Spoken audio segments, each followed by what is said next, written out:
Chapitre 15. Au repas de noces.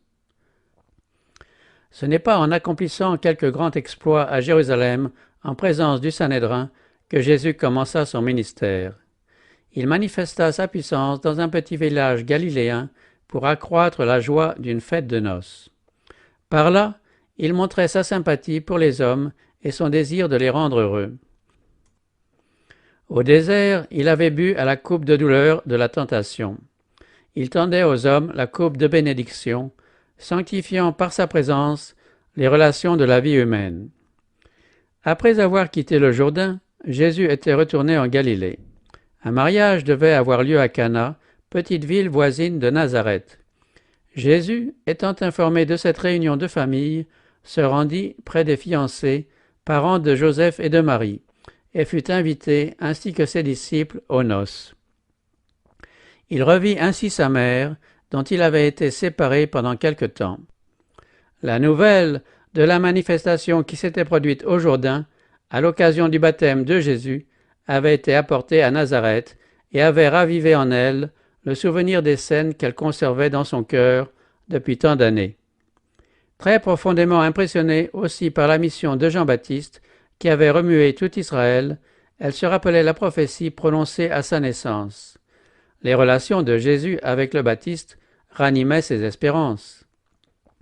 Mais elle n'avait pu se défendre contre de sombres pressentiments en apprenant le séjour mystérieux de son fils au désert.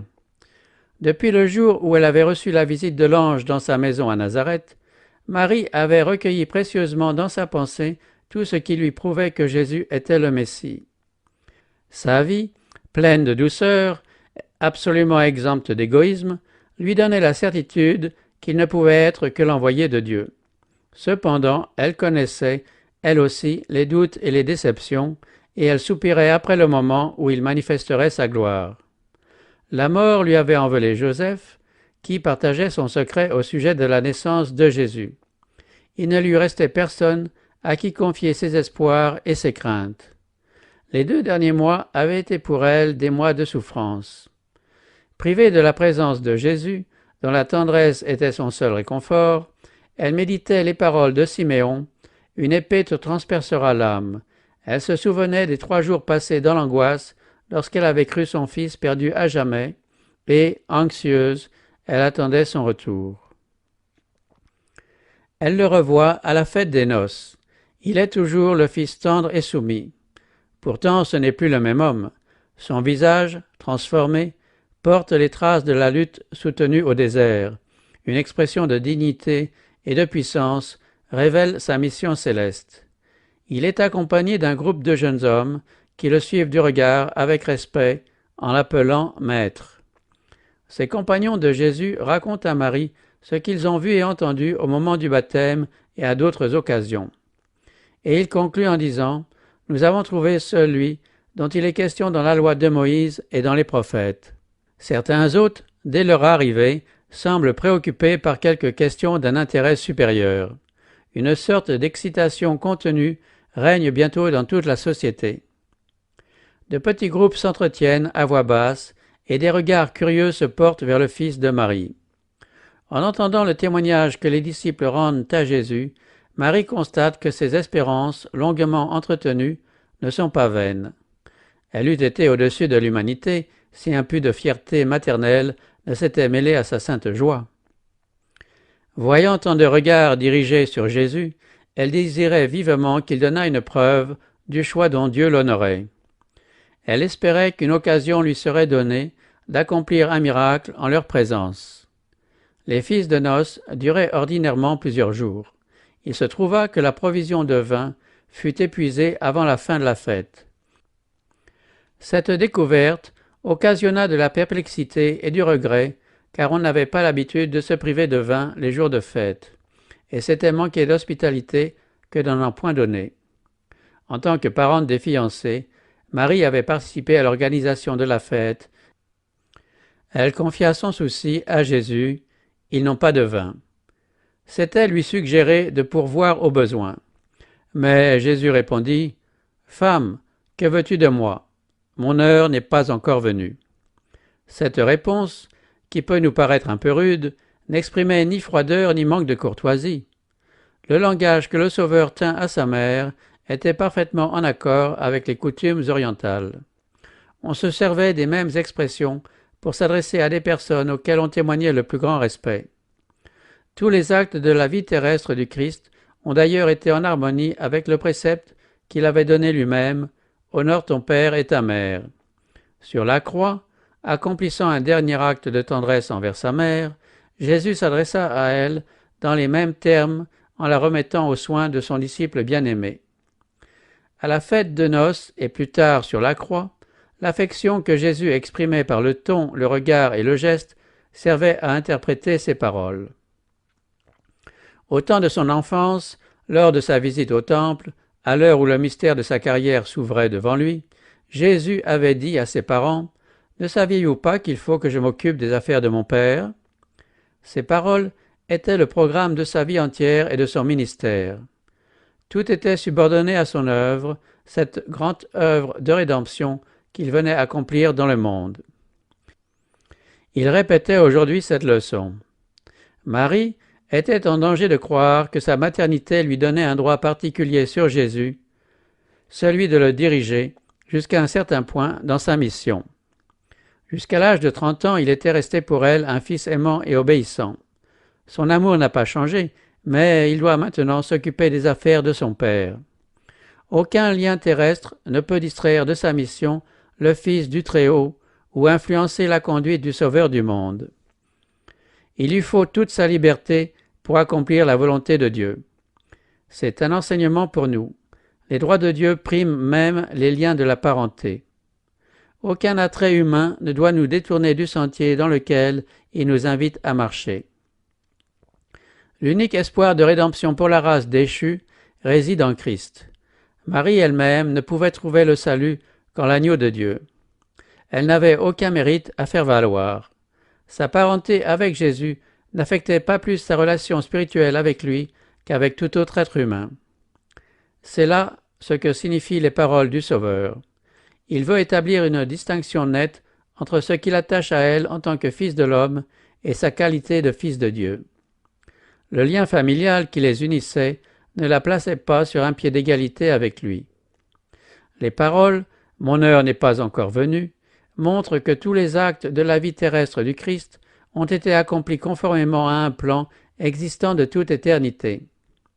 Avant même qu'il vînt sur la terre, le plan était présent à son esprit, achevé dans tous ses détails. À mesure qu'il s'avançait au milieu des hommes, il était conduit pas à pas par la volonté de son Père. Au moment fixé, il n'hésitait pas à agir. Il attendait avec la même soumission que le temps fût venu.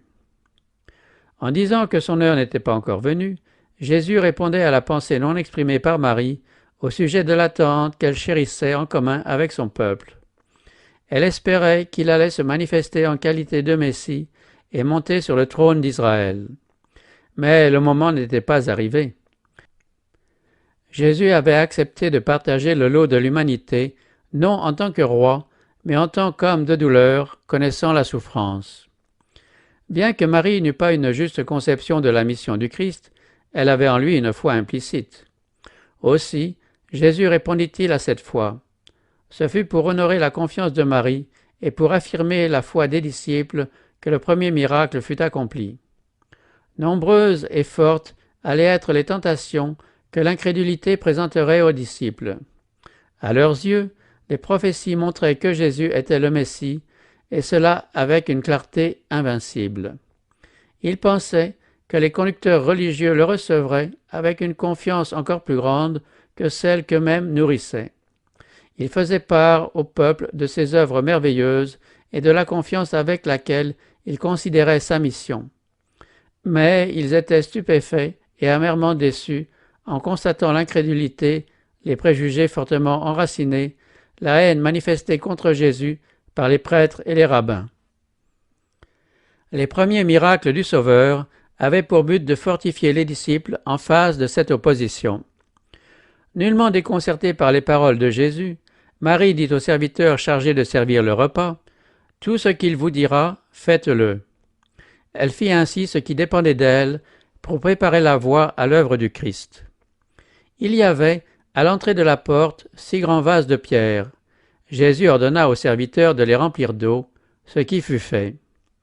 Quand il fallut du vin, il leur dit « Puisez maintenant et portez-en à l'organisateur du repas. » On avait versé de l'eau dans les vases, on en retira du vin. Ni le maître d'hôtel, ni la plupart des autres ne s'étaient rendus compte que le vin avait manqué. Ayant goûté ce vin que lui apportaient les serviteurs, le maître d'hôtel le trouva meilleur que tout ce qu'il avait jamais bu, et très différent du vin qu'on avait servi au commencement de la fête. S'adressant à l'époux, il lui dit « Tout homme sert d'abord le bon vin, puis le moins bon. Toi, tu as gardé le bon vin jusqu'à présent. » On offre d'abord le bon vin, puis le moins bon. C'est ainsi qu'agit le monde avec ses dons. Ce qu'il offre peut plaire aux yeux et fasciner les sens, mais pour finir, il ne donne pas une entière satisfaction. Le vin devient amer, la gaieté s'assombrit. Ce qui avait débuté au milieu des chansons et de la bonne humeur s'achève dans la lassitude et le dégoût. Au contraire, les dons de Jésus gardent toujours leur fraîcheur et leur nouveauté. La fête qu'il offre à l'âme ne manque jamais de donner satisfaction et joie. Chaque nouveau don fait mieux apprécier à celui qui le reçoit les bienfaits du Seigneur. Il accorde grâce pour grâce. Les approvisionnements ne font jamais défaut. Si vous demeurez en lui, le fait de recevoir un riche don aujourd'hui vous prépare à en recevoir un plus riche encore demain. La loi qui est à la base des agissements de Dieu à l'égard de ses enfants se trouve exprimée dans les paroles adressées à Nathanaël par Jésus. « Tu crois, tu verras de plus grandes choses que celles-ci. » Le don du Christ, à la fête des noces, avait une signification symbolique. L'eau représentait le baptême annonçant sa mort, le vin l'effusion de son sang pour les péchés du monde. Ce furent des mains humaines qui apportèrent l'eau et qui remplirent les vases, mais il fallut la parole du Christ pour communiquer une vertu vivifiante. Il en est de même des rites commémorant la mort du Sauveur. Ils ne peuvent rassasier l'âme que grâce à la puissance du Christ agissant par la foi. La parole du Christ pourvut abondamment aux besoins de la fête. De même, sa grâce est suffisante pour effacer les iniquités humaines, pour renouveler et nourrir l'âme. À cette première fête, Jésus donna à ses disciples la coupe symbolisant son œuvre de salut en leur faveur. Lors du dernier souper, il la leur donna à nouveau, en instituant le rite sacré destiné à commémorer sa mort jusqu'à ce qu'il vienne. La douleur que les disciples éprouvaient à cause du départ de leur Seigneur fut atténuée par la promesse du revoir. Il leur dit en effet « Je ne boirai plus désormais de ce fruit de la vigne, jusqu'au jour où j'en boirai avec vous, du nouveau, dans le royaume de mon Père. » Le vin que le Christ procura à l'occasion de la fête, ainsi que celui qu'il donna plus tard à ses disciples, pour symboliser son propre sang, c'était le pur jus de raisin. C'est à ce vin que le prophète Ésaïe faisait allusion en parlant de la grappe dont on dit « Ne la détruis pas, car ce qui reste de ce fruit est précieux. » C'est le Christ lui-même qui, dans l'Ancien Testament, avait donné cette mise en garde « Moqueur est le vin, bruyante la boisson fermentée, qui s'en laisse troubler manque de sens. » Ce n'est donc pas lui qui pouvait offrir une telle boisson. Satan s'efforce d'asservir les hommes à des vices qui obscurcissent la raison et engourdissent les perceptions spirituelles. Le Christ, lui, nous apprend à assujettir la nature inférieure. Toute sa vie a été un exemple de renoncement à soi-même. Afin de briser le pouvoir de l'appétit, il a supporté pour nous les épreuves les plus dures que l'humanité puisse endurer. C'est le Christ qui avait ordonné que Jean-Baptiste ne bût ni vin ni boisson forte. C'est lui aussi qui avait commandé une abstinence semblable à la femme de Manoah. Une malédiction a été prononcée sur celui qui porterait une bouteille aux lèvres de son prochain. Le Christ ne s'est jamais contredit. Le vin non fermenté qu'il a offert aux hôtes participant à la fête de noces était une boisson saine et rafraîchissante qui visait à mettre le goût en accord avec un appétit normal. Les remarques sur la qualité du vin faites par les hôtes du festin firent naître des questions qui décidèrent les serviteurs à raconter le miracle. On fut d'abord trop surpris pour penser à celui qui avait accompli cette œuvre merveilleuse. Quand enfin on le chercha, on constata qu'il s'était retiré si tranquillement que ses disciples eux-mêmes ne s'en étaient pas rendus compte. L'attention se tourna alors vers les disciples. Pour la première fois, ils eurent l'occasion de témoigner de leur foi en Jésus. Ils racontèrent ce qu'ils avaient vu et entendu au Jourdain, et bien des cœurs s'éveillèrent à l'espoir que Dieu avait suscité un libérateur à son peuple. La nouvelle du miracle se répandit dans toute la contrée et parvint à Jérusalem. Alors les prêtres et les anciens sondèrent avec un nouvel intérêt les prophéties relatives à la venue du Christ. On désira vivement connaître la mission de ce nouveau maître qui se montrait si humblement au sein du peuple. Le ministère du Christ offrait un contraste frappant avec celui des anciens Juifs. Leur respect de la tradition et leur formalisme avaient supprimé toute liberté de pensée et d'action. Ils étaient obsédés par la crainte de contracter une souillure. Pour éviter ce qui était impur, ils se tenaient à l'écart, non seulement des gentils, mais aussi de la plupart des Juifs, ne cherchant ni à leur être utiles, ni à gagner leur amitié. En s'occupant constamment de ces vétilles, ils avaient rapetissé leur esprit et rétréci leur horizon mental. Par leur exemple, ils encourageaient l'égotisme et l'intolérance dans toutes les classes de la société. Pour commencer son œuvre de réforme, Jésus établit un contact sympathique avec l'humanité. Tout en témoignant le plus grand respect pour la loi de Dieu, il condamnait la piété prétentieuse des pharisiens et s'efforçait de libérer le peuple des règles absurdes qui l'enserraient. Il cherchait à renverser les barrières séparant les diverses classes de la société et à rassembler les hommes en une seule famille d'enfants de Dieu. Sa participation à la fête de noces était un pas dans cette direction. Dieu avait confiné Jean-Baptiste au désert pour le soustraire à l'influence des prêtres et des rabbins et le préparer à sa mission particulière. Mais l'austérité et l'isolement de sa vie ne devaient pas constituer un exemple à suivre. Jean lui-même n'avait pas invité ses auditeurs à renoncer à leurs occupations. Il les exhortait à donner des preuves de repentance en étant fidèles à Dieu là où l'appel les avait trouvés. Jésus condamnait l'égoïsme sous toutes ses formes. Cependant, il possédait une grande sociabilité. Il acceptait l'hospitalité de toutes les classes, entrant dans les demeures des riches et des pauvres, des savants et des ignorants, cherchant à détacher leurs pensées des choses vulgaires pour les fixer sur ce qui est spirituel et éternel. Il n'encourageait en aucune façon la dissipation, et sa conduite ne fut entachée d'aucune ombre de légèreté mondaine. Il trouvait son plaisir dans des scènes de bonheur innocent, et il sanctifiait par sa présence les réunions sociales.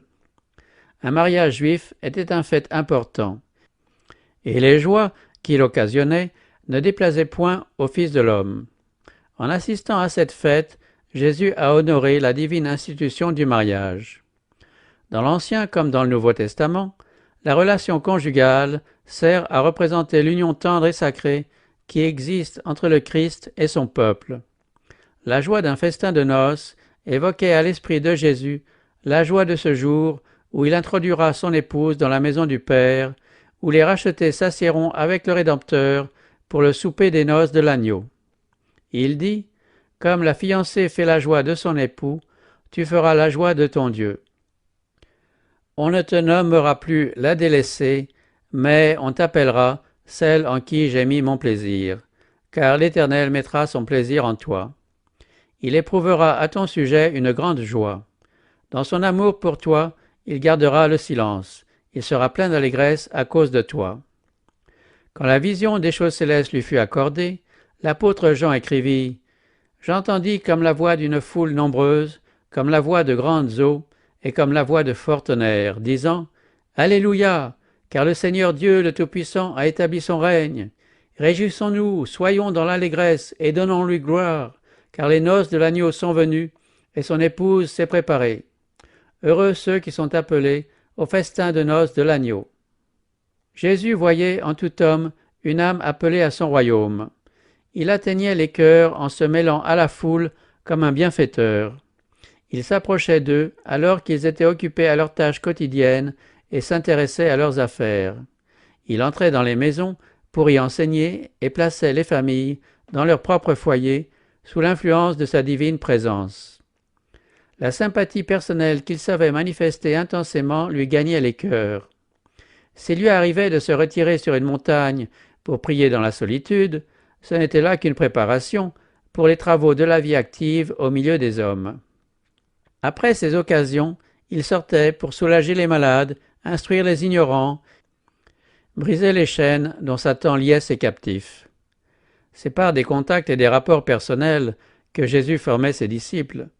Il les enseignait, tantôt assis au milieu d'eux au flanc d'une montagne, tantôt au bord de la mer ou en marchant avec eux sur la route, leur révélant les mystères du royaume de Dieu. Il ne sermonnait pas selon l'usage courant aujourd'hui. Partout où des cœurs s'ouvraient au message divin, il dévoilait les vérités qui touchent au chemin du salut. Au lieu de distribuer des ordres à ses disciples, il leur disait « Suivez-moi ». Il se faisait accompagner d'eux dans ses voyages à travers les campagnes et les cités, leur montrant comment il enseignait les foules. Il liait leur intérêt au sien et se les associait dans son œuvre. Tous ceux qui prêchent la parole, tous ceux qui ont reçu l'évangile de la grâce, devraient suivre l'exemple du Christ, l'exemple qu'il leur a laissé en associant ses intérêts à ceux de l'humanité. Nous ne devons pas renoncer à la vie sociale, nous ne devons pas nous isoler. Pour atteindre toutes les classes, il faut aller à leur rencontre. La plupart du temps, les hommes ne viendront pas d'eux-mêmes à nous. Ce n'est pas seulement du haut de la chair que la vérité divine peut toucher les cœurs. Un autre champ d'activité, quoique plus humble et plein de promesses, c'est celui qu'offre le logis du pauvre et le palais du riche, la table hospitalière et les réunions ayant pour but un divertissement légitime.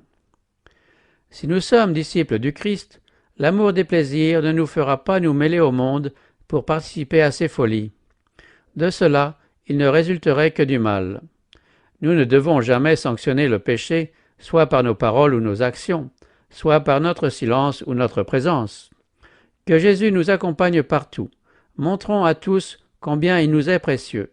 Ceux qui enferment leur religion derrière des murailles de pierre perdent de précieuses occasions de faire le bien. C'est par les relations sociales que le christianisme entre en contact avec le monde. Quiconque a reçu l'illumination divine doit éclairer le sentier de ceux qui ne connaissent pas la lumière de la vie. Nous devrions tous devenir des témoins de Jésus. Les influences sociales, sanctifiées par la grâce du Christ, doivent servir à gagner des âmes au Sauveur. Montrons au monde que nous ne sommes pas absorbés égoïstement par nos propres intérêts, que nous désirons que d'autres partagent nos bénédictions et nos privilèges. Qu'ils voient que notre religion ne nous rend pas durs et autoritaires. Tous ceux qui affirment avoir trouvé le Christ doivent servir comme lui de manière à être utiles aux hommes. Ne donnons jamais l'impression que les chrétiens sont des gens sombres et malheureux. Les yeux fixés sur Jésus, nous verrons un Rédempteur plein de compassion et nous serons éclairés par la lumière de sa face. Où son esprit règne, la paix abonde, et il y aura aussi de la joie, produit d'une sereine et sainte confiance en Dieu. Le Christ est heureux quand ses disciples montrent que, quoique humains, ils sont participants de la nature divine. Ils ne sont pas des statues, mais des hommes et des femmes pleins de vie. Leur cœur, rafraîchi par la rosée de la grâce divine, s'épanouissent sous les rayons du soleil de justice. La lumière qui brille sur eux, ils la réfléchissent sur d'autres par des œuvres tout illuminées de l'amour du Christ.